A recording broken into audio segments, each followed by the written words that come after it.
It's a privilege to be here. Boom, boom, boom, boom, boom, boom. Hello, hello. It's a privilege to be here. In fact, working in the field of community service, I'm more classed as a consumer in relation to this gathering because of my experience with the whole range of consumers that we serve as migrants or newly arrived refugees who are assisted to get engaged with the system of health and mental health particularly. So I've got very short period of time to go through a whole body of information and material which makes it a bit rushed. So I'm not going to do that.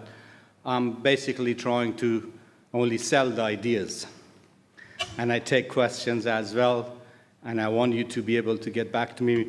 My colleague, who is the real consumer, because I create workplace health hazard, and she has got to consume it, our office manager, Maureen is there, and she has got our contact details. Anybody wants to follow us in relation to what we can offer to your agencies, please do so.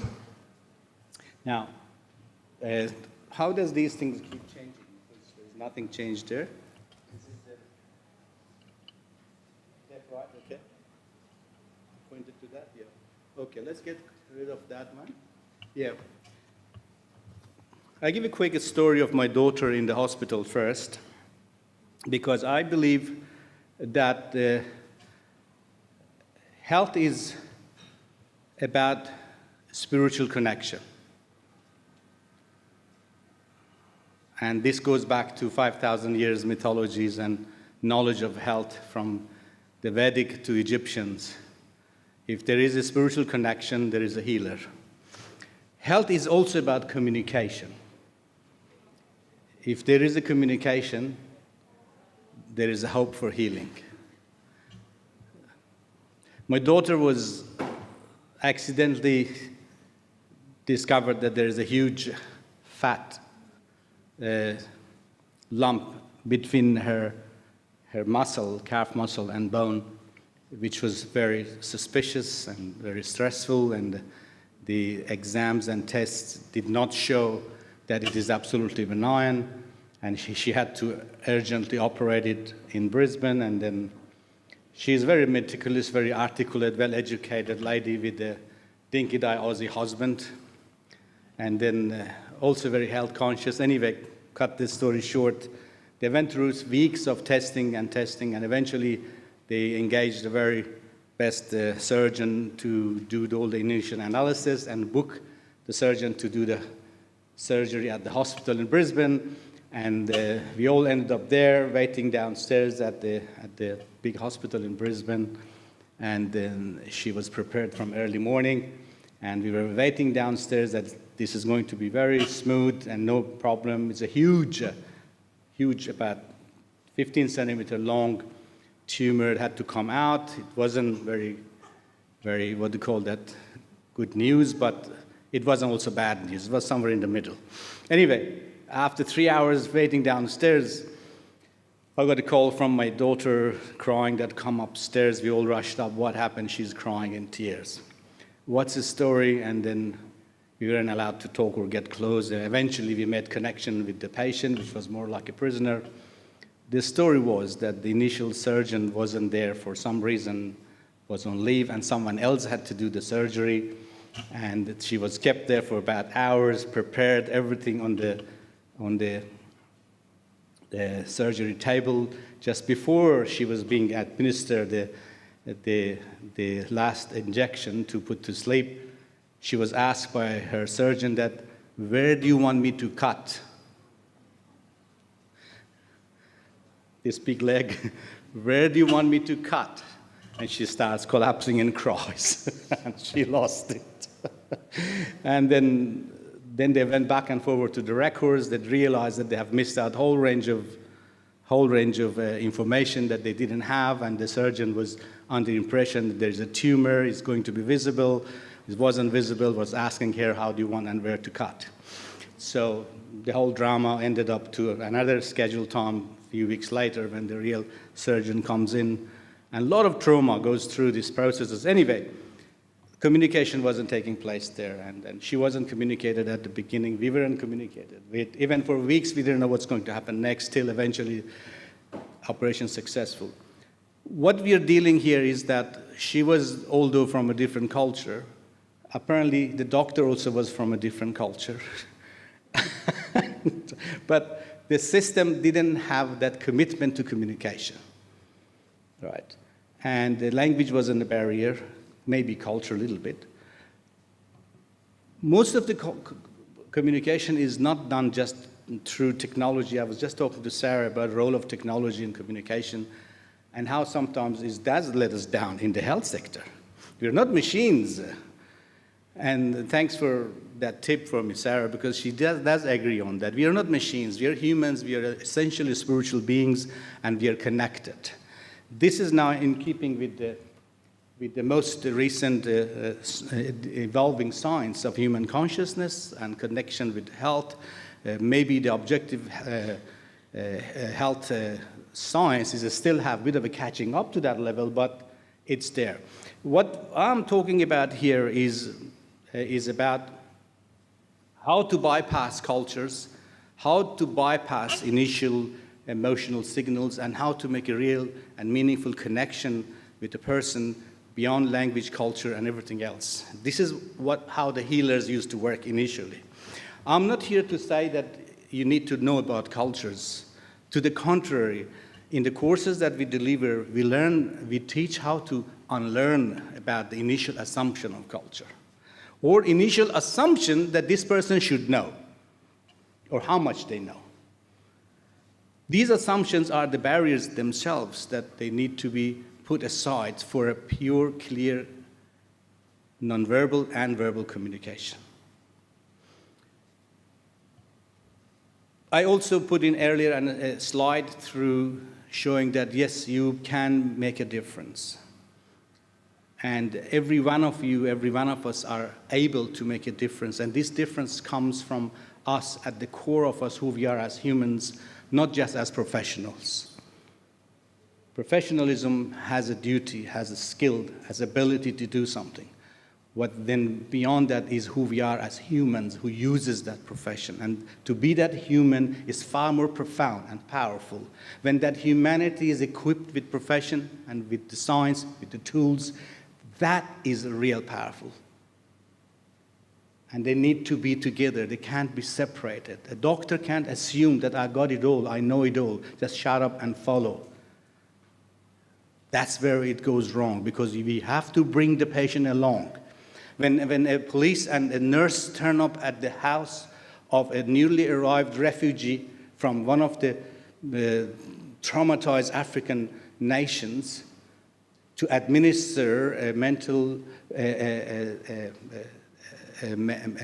health injection, they don't realize what actually they do to that person even without putting that medication in. They have made her condition far worse, because she then, after that, when she sees the police and the nurse at her door, her conditions worsens. And then what happens? That adds to the cycle of medication for her.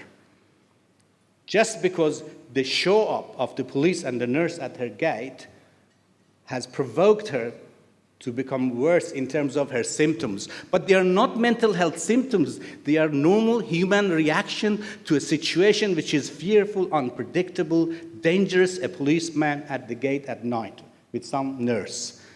The signal for her is a signal of fight, flight.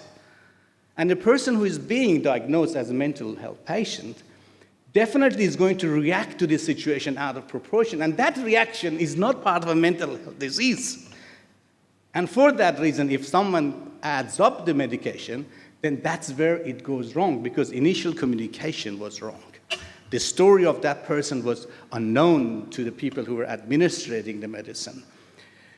The sensitivities of that person who has been victim of domestic violence, has been victim of a rape, has lived in a refugee camp, run away from her country, her dear ones have been cut in pieces with machetes at her in front of her own eyes, that person can't take any good signal from someone in uniform and a nurse at her gate at night. And that becomes a reason for her to get even more medication. So this is where communication is very important. Again, it's not about culture. I'm not at all asking, I'm asking people to unlearn the culture, because culture has got to do with our ego and our mind.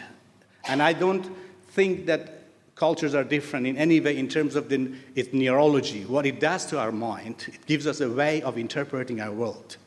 At the end of the day, it is an interpretation. No matter what culture you have, everyone in this room has a culture which is an interpretation, tools to interpret information and data. And they act exactly the same way at our neurological level and interactions.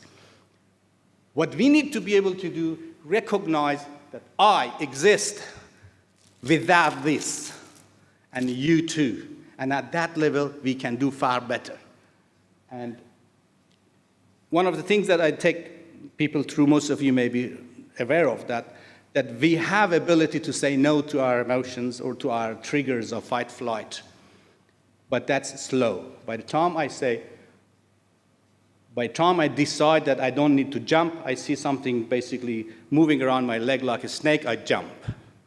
Because the limbic system, with all those nuclei which gives us ability to react to danger situation, to needs for survival, are faster, 3 times faster than our wisdom center or prefrontal lobe cortexes. That makes us think. That thinking is part of I. Yes, most of scientists, they don't think that I exist without my mind. But I go back to before the science. Yes, we did exist. I exist without my social conditioning. I exist without my culture. I exist without even my religion. I exist even without my education. And that I who makes the decisions is always slower than the fast limbic system. And this speed by which we react to situation needs to be taken into account when we react to people. When we are with people, but actually we're responding to our internal assessment of that person based on assumptions, prior learning, sometimes apprehension of what this person may do or may not do. So those things need to be put aside by the wisdom center. And the reason that it matters at the emotional level is because it's fast. The emotion of fight, flight, and fear, desire, and many other emotions are very fast. It takes practice to slow it down and speed up the prefrontal cortex of saying that, no, I'm not going to run, I'm not going to get angry, I'm not going to be frightened. But fear is fast. Neurons, the way they work, they're like electronic machines. They pass transmitters, neurotransmitters, and we hold information in the circuits, and those informations react to us through hippocampus. Before we know it, we have got an assessment of situation, assessment of a culture, assessment of a person that dominates our judgment. Before going to the details, this is a process through 5 senses. We receive information, the information is processed through our vast network of information, from our bad dreams to the TV news. The information is there. One thing about our brain is that our brain does not discriminate between facts or fictions. Our brains have information. From the time that we are in the mother's womb, from our DNA, from when my grandmother kissed my granddad, apparently she kissed a very short person, which should have been a bit taller. Whiter would have been better. But the information exists there. And unfortunately, everything that comes through TV or media or even neighborhood gossip, they are part of the information that the vast network of the information processing holds. So whenever we judge a situation in a rush, we are only judging based on the probabilities that mind project to us based on all those information that they could be fact or fiction. And that's fast. I decide to eat or not to eat, jump or not jump, love or hate. What I teach in my courses is that there is a process in undermining the auto-reflex that we have towards information and culture and icons, replace it with awareness, meaning that we basically get over the emotional side of it. Many people argue it's not possible. Yes, it is not, because emotional nuclei are very fast. Anger is fast. Fear is fast, right? But there is a process in which we can retrain our brain through the possibilities that neuroplasticity offers to reorganize our wiring from the top to the limbic system to intercept our reaction so that the emotion is minimized and wisdom is maximized. At that level, connection is very pure. Connection is potent, very powerful. When a person is sitting next to me as a client, when the person sees me quiet and still in my mind, the chatterbox is off, and I'm only observing and breathing, that person starts breathing with me. If I sit back and relax and smile, that person wants to sit back. If I cross my leg, they will emulate, cross the leg.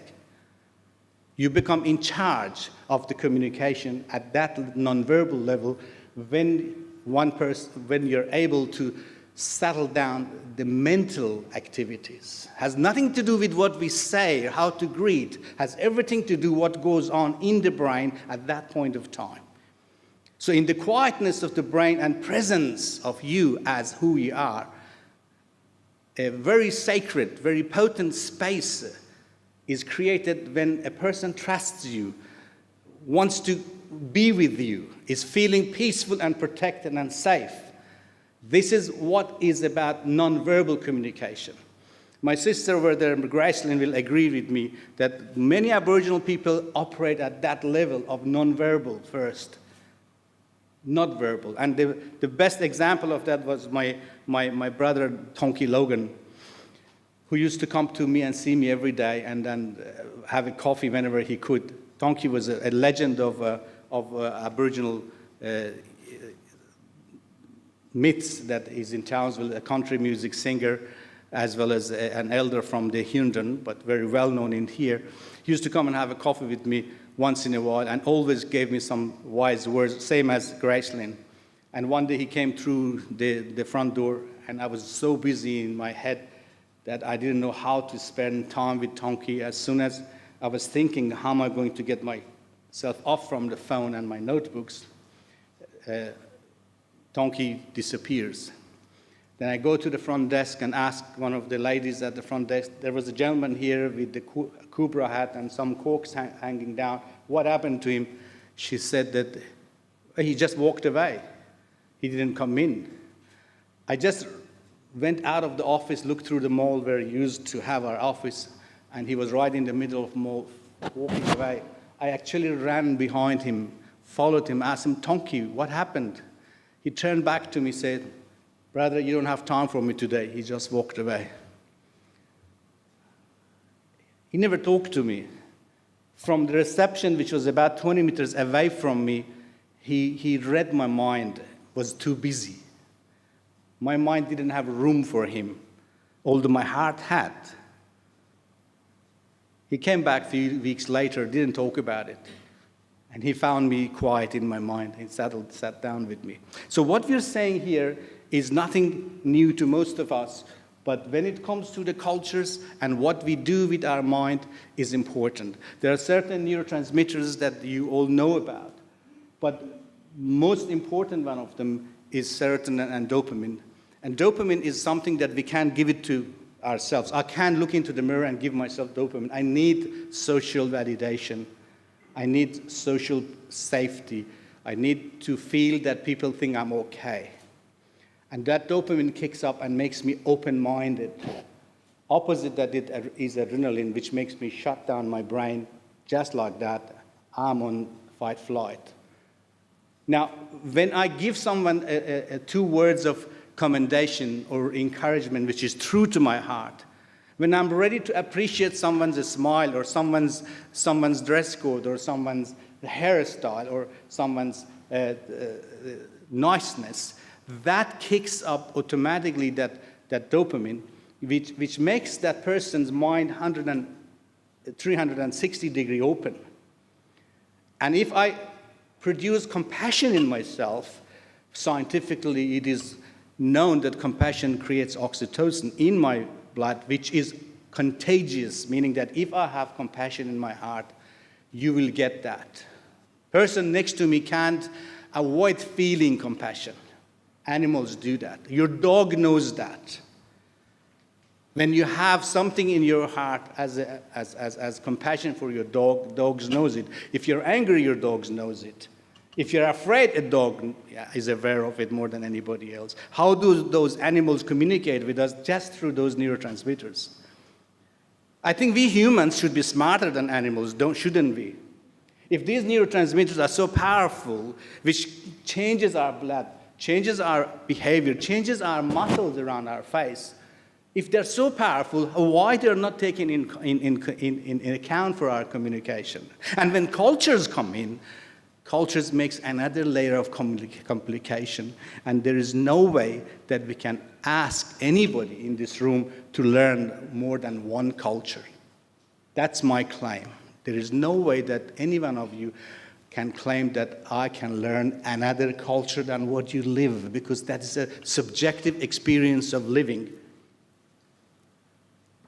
And that subjective experience is purely yours. You can learn mine. You can walk with me. You can empathize with me. There is no way someone can say, I'm going to teach you cross-cultural training. That's not on. That's a stereotypical description of a group of people, gives you ability to judge someone before you have met the person, before you have connected to that person based on what you have studied about those people. You want to communicate with that person? That's not possible. So what I offer is to unlearn that. There are 42 muscles in our face that shows the expressions. They are universal, cross-cultural. They are in every culture, same. Those faces, those expressions, with those 42 muscles, they work to talk. You have spoken before you have opened your mouth or said a word. If you hate someone, don't try to tell them. They know it.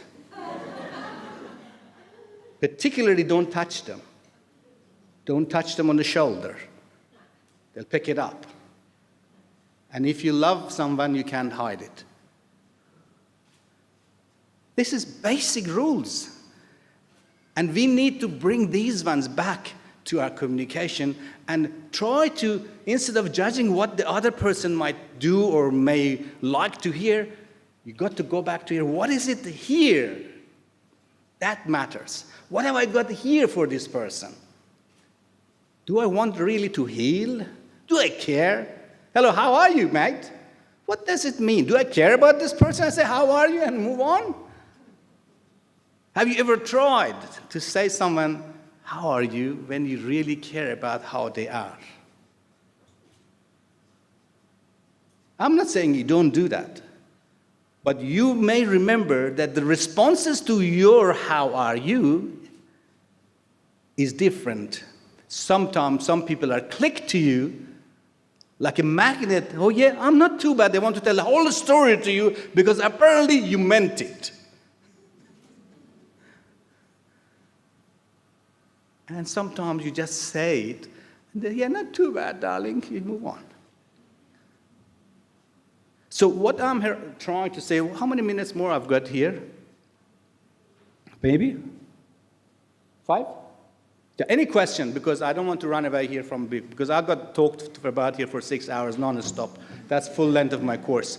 Any question? Two. Yes?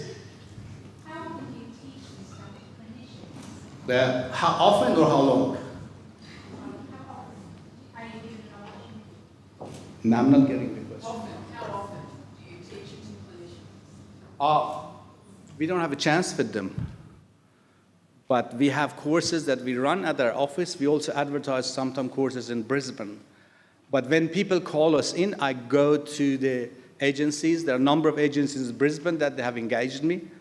And I go there and do their whole staff training for 1 day and 2 days. And there are 2 top trainings that we provide. One is how to communicate, how to overcome or bypass culture and make a meaningful connection.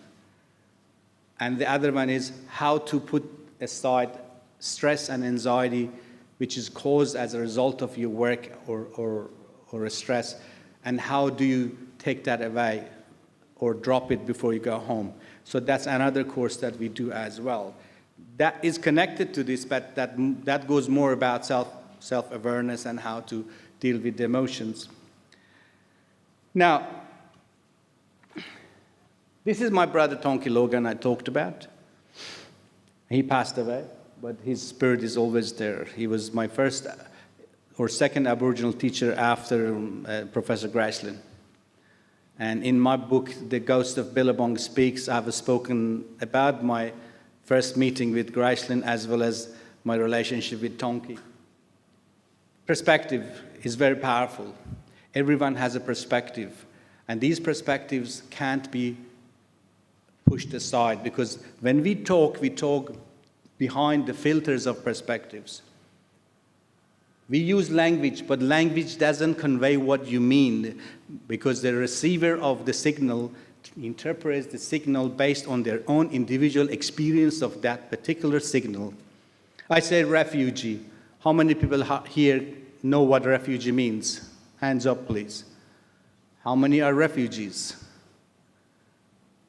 So, the meaning of this word for each one of you is different, and surely for the person who is a refugee or was, is different. Okay? And then language is like that. We don't know what the other person gets out of it. We need to know the perspective, and we have to allow for that. We have to allow for the person be different and interpret different. And then only we may be able to make the communication. Here, this is my drawing. The ape is looking at this guy and thinking, what has happened to him? He gone crazy and madhouse. He has got only brick and large holes, no trees, no animals. And this guy is thinking, how long will it take for this ape to evolve to become like us, progressed and developed? So both of them are wondering. That's perspective. This is another perspective. I put it up to very quickly. Same culture, same religion. Where is the point of this one? Do it myself? Bella doesn't have one, sorry. Pardon? Doesn't have one. So I do it with my head.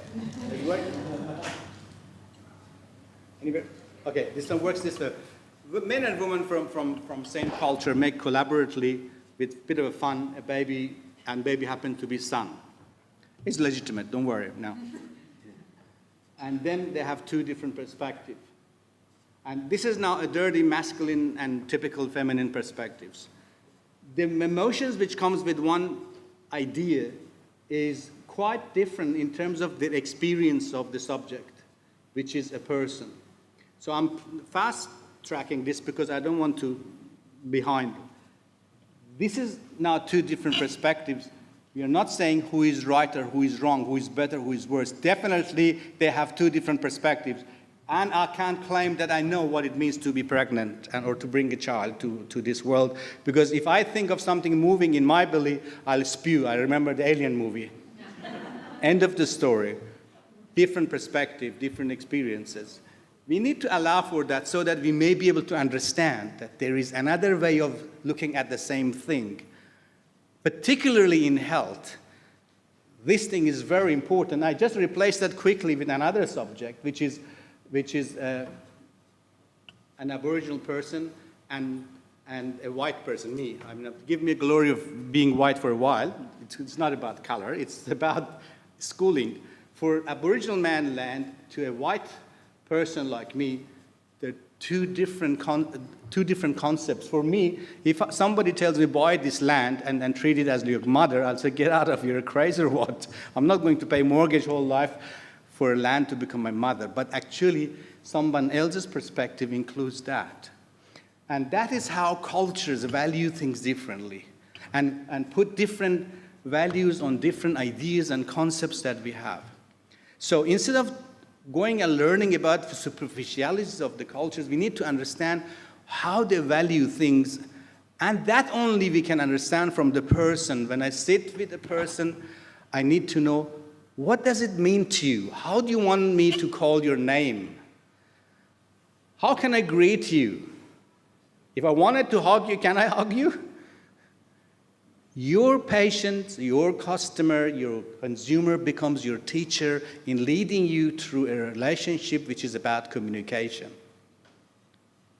And that way, you bridge the perspective gap. I can tell you stories and tragic stories about only this idea that some people consider land as their mother, creator. Some people consider it as a possession. What sort of a bloodshed, we can think about is beyond description. I'll leave it at that. This is only an introduction to the course that what we can do in 6 hours. Maureen is there. Happy birthday.